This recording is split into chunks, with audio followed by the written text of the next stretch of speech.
কুরবানি আসলেই যে বিষয়টা সবার মুখে মুখে থাকে তা হলো এবারের কুরবানির সবচেয়ে বড় গরু কোনটি। সাল 2025। কুরবানির সবচেয়ে বড় 3টি গরু সম্পর্কে জানবো আমরা আজকে।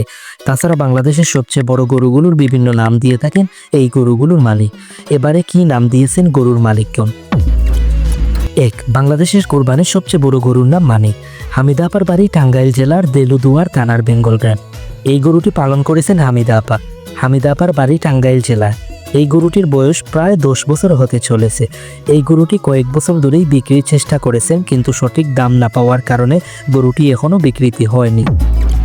মানিক এর ওজন 54 মণ অর্থাৎ 2160 কেজি। গরুটির দাম এখনও হামিদা আপা বলেনি। তিনি বলেছেন যদি কোনো ব্যক্তি কুরবানির জন্য নেয় এবং বাজার অনুপাতে সঠিক দাম বলে তাহলে এবার বিক্রি করে দিব। এই গরুটির দৈনিক খাবার হলো বিচি, কলা, সুলা, ভুট্টা এবং বুসি। খাবার বাবদ প্রতিদিন তার খরচ 2000 টাকা। বাংলাদেশের সবচেয়ে গরুর তালিকায় 2য় নম্বরে রয়েছে আল্লাহর দান। 2025 নওগাঁ জেলার কুরবানির সবচেয়ে বড় গরুর ছবি। এই গরুটি নোয়াগাঁ জেলার সবচেয়ে বড় গরু। এই গরুটির নাম রেখেছেন আল্লাহর দান। বিরাট আকারের দেখতে গরুটির ওজন 2100 কেজি। এই গরুটির মালিক দাম চেয়েছেন 25 লক্ষ টাকা। 2100 কেজি দানবী ও আকারের এই গরুটির দাম আসলেই কত হবে সেটা আপনারা কমেন্টে জানাতে পারেন। 3য় নম্বরে আছে সুলতান।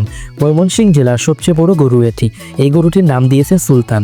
গরুটি পালন করেছে নেমো ক্যাটল ফার্ম। সুলতানের ওজন 1700 কেজি। এই গরুটির রং সাদা ও কালো। গরুটির দাম চেয়েছেন, এই গরুটির ভিডিও ও ছবি ফেসবুকে দেখা যাচ্ছে।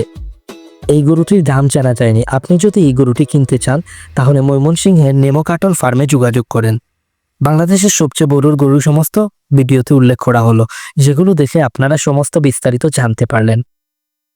যদি ভিডিওটি ভালো লাগে তাহলে সাবস্ক্রাইব করে পাশে থাকার অনুরোধ রইল।